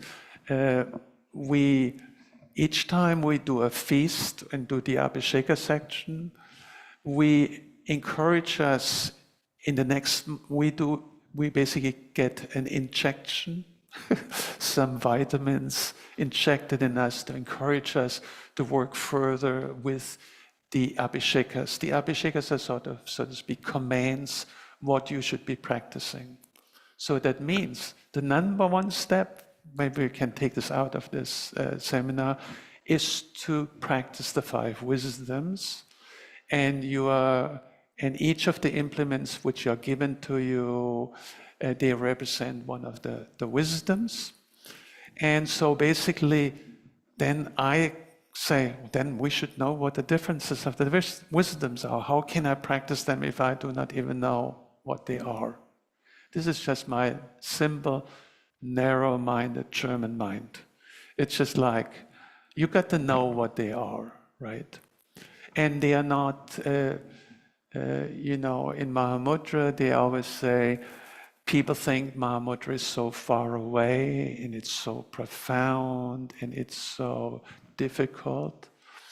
And so people think that the Abhishekas, the wisdom, they also must be so profound and so difficult, and they're hard to do. But the fact is actually the opposite. They are so close by, like your eyelashes. They are so close to us that not because they are far away that we do not see them. Because they are so close to us, we do not see them. Also, they are it's not the reason that they are so profound that we realize them. It's sort of so evident. Right now, for example, everything is mind. It's once you get that seed sown in your head and you visualize the hell out of the practice. Each practice you're visualizing, you should get the main point of the visualization. The visualization is training that everything is mind.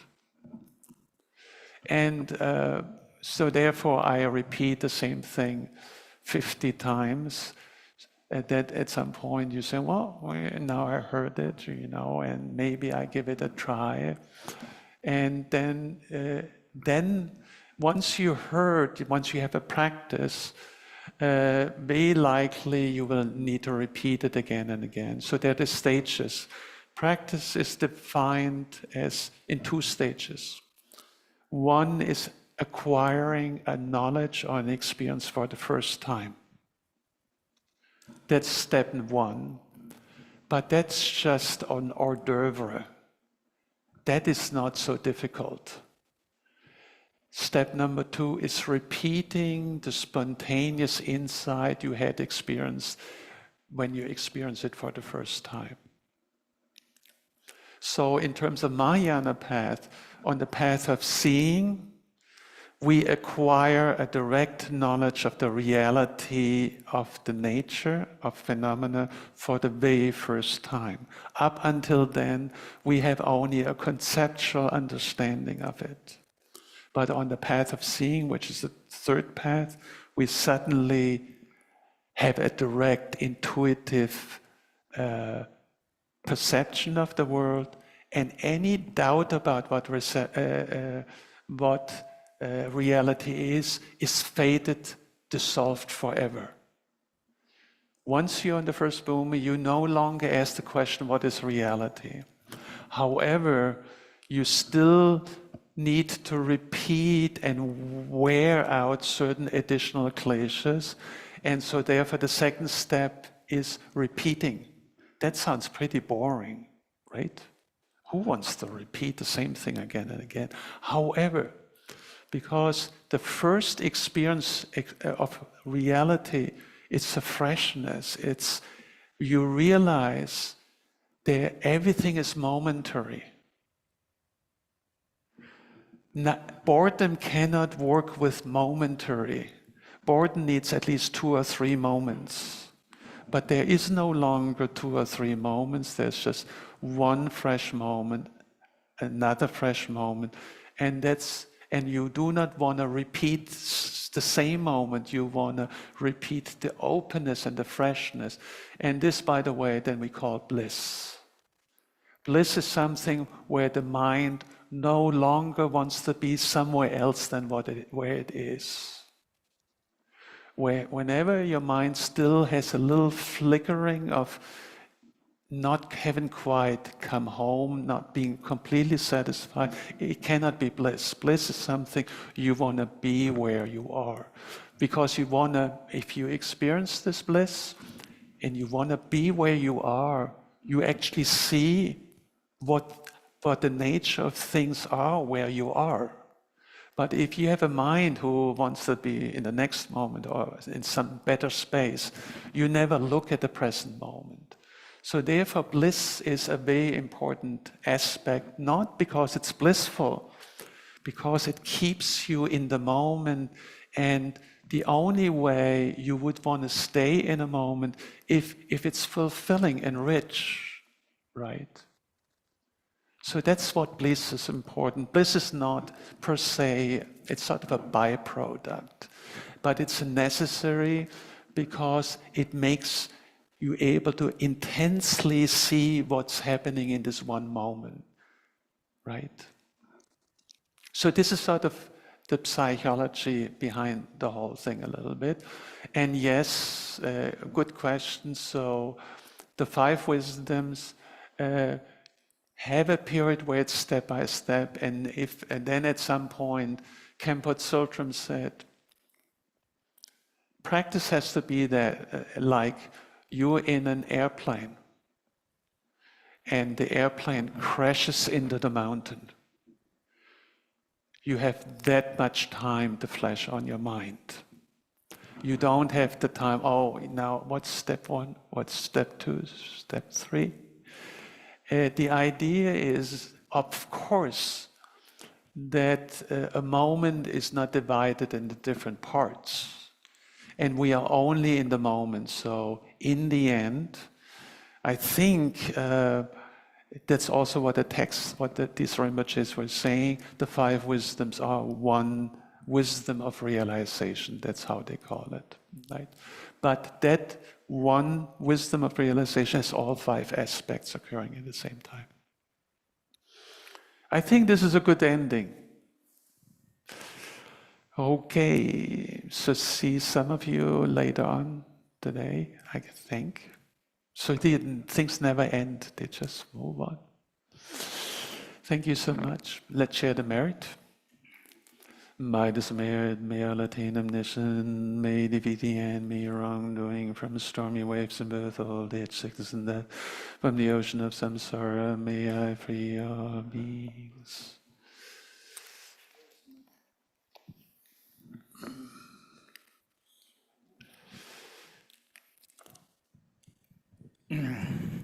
Page number 25.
Thank you so much. You have such a lovely face.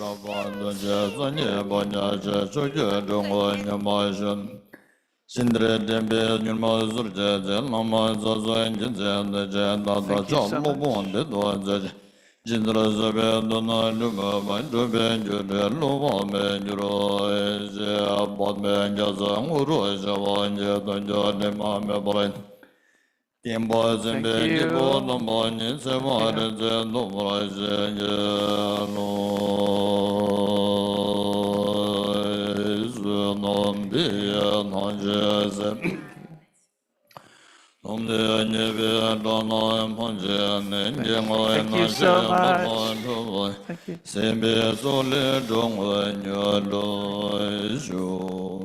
Thank you so much.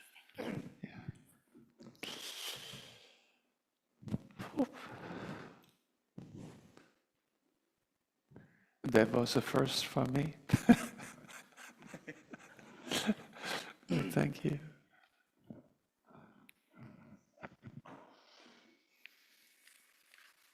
It's a great honor to have Wen Lode Sangbo here.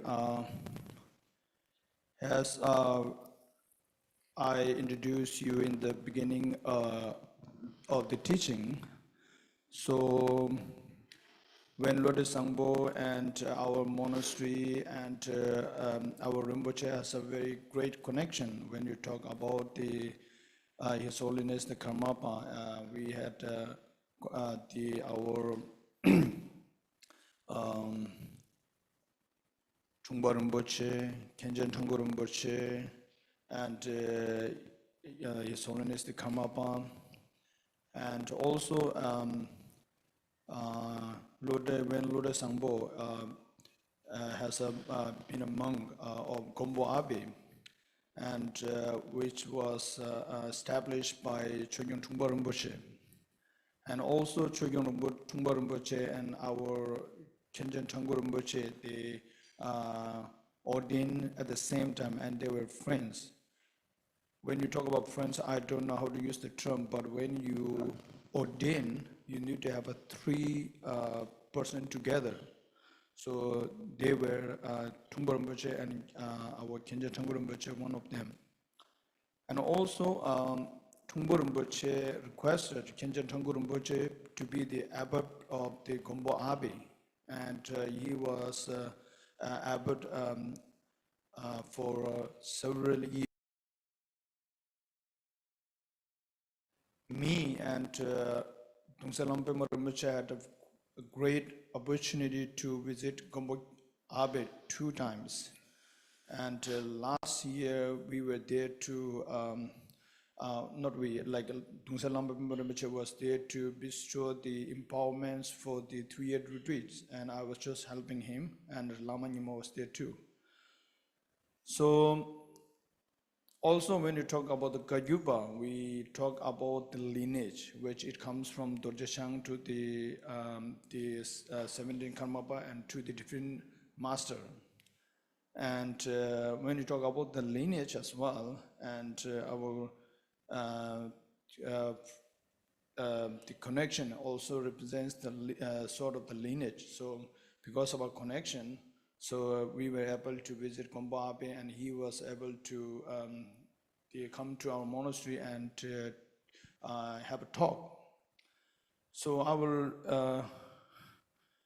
like to thank you so much for coming, and I would like to make a request. In future, we will organize such events, and if you have time, please welcome and help us to flourish our, help us to grow our mind and the wisdom, and to flourish the Buddha Dharma.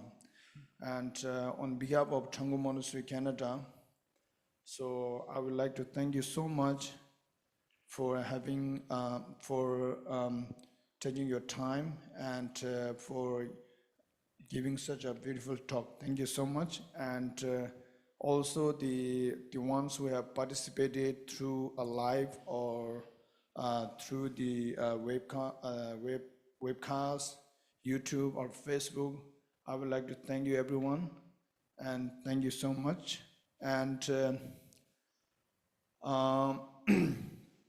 in order to show our gratitude, we will have some the gift for you. So please accept these from the monastery.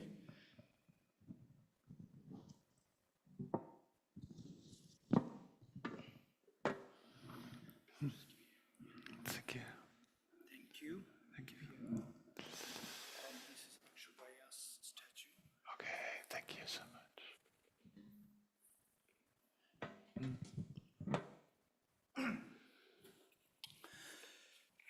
Thank you so much. And we have around 10 minutes break, and then we will have Makala. I think Lucy has already prepared tea. If you would like to join for the tea, you are most welcome to join. If not, we have some the water or fruits. You can enjoy that. Thank you so much. Thank you.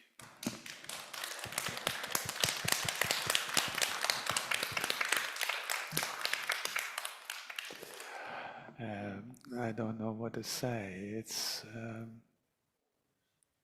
I was a little nervous at the beginning, and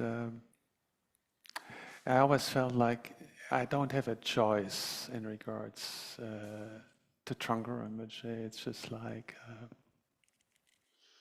we're sort of family, and I would be very happy to come whenever I have a chance to participate here in your programs.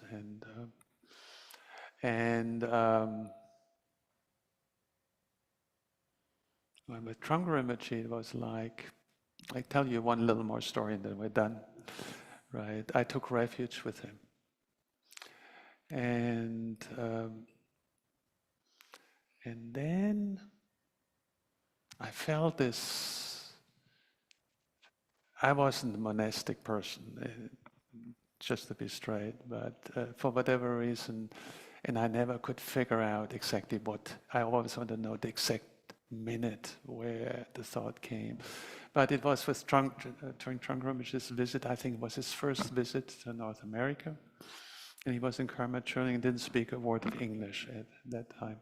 But for whatever reason, I saw certain halos around his head, and there were all these strange things happening for me. And so I took refuge with him, and in a very special event, there were 3 people there, and it was all in Tibetan. There was a translator there, helped a little bit.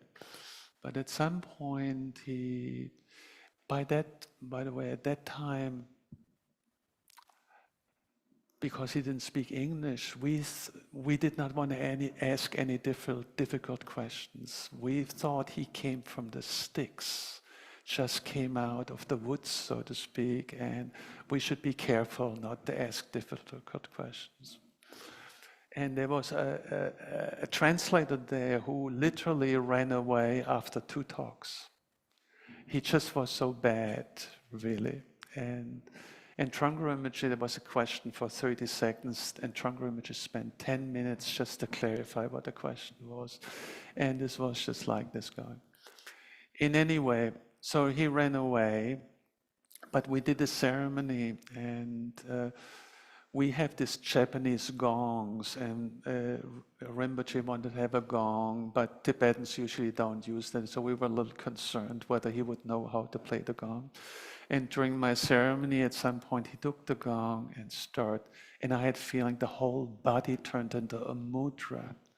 He played a roll down on the gong. It was not just like this, it was the whole body moved. And it was literally, to me, the only thing I could compare, it was a black crown ceremony, which I received later on.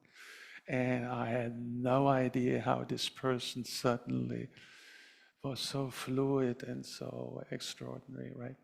So then I had this feeling like I should ask him to be my teacher.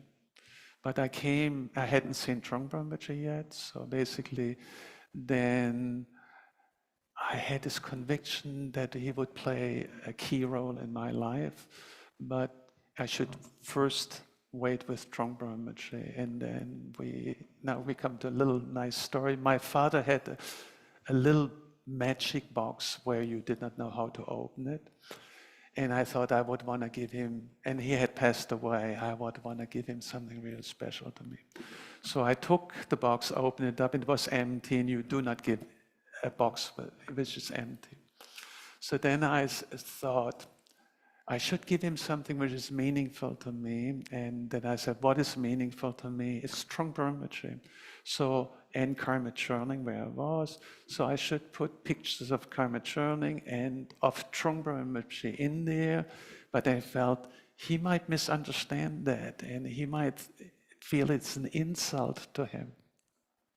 So I was thinking half an hour about it. Should I put this picture in there? Will he be upset? Or will he understand? Then I decided I have to be, if he will be a teacher, I have to be honest with him. So I put the picture in him, in the little box. Then I gave it to him, and then I showed him how to open it. And there were just regular pictures of karma churning. So he flips through it, and when he came to Trungpa Rinpoche's pictures, he once said,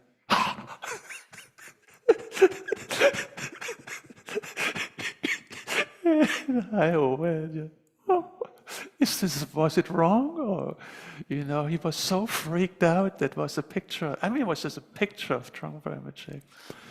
But I had no idea how he couldn't, the reaction didn't make any sense, right? But Trungpa Rinpoche is always the master of the little gestures. Every little gesture always had a meaning, and there are lots of other stories. But in any way, I wanted to share it. So basically, he was very special, and then it turned out we had no idea what would happen with Trungpa Rinpoche. There were no plans for monastics around, right? But later on, a few years later, I asked Trungpa Rinpoche about becoming a monk, and also he said, yes! Right? And so basically, and then he chose Trungpa Rinpoche as the abbot. And from then onwards, I think Trungpa Rinpoche was a key person in our lives. At some point, I might want to show you a few photos of Gempo Abbey, mainly of, not Gempo Abbey so much, but of Trungpa Rinpoche at Gempo Abbey, because you might have not seen him outside of your beautiful palace. But this will be another time. Okay, thank you so much. It was an honor to be here.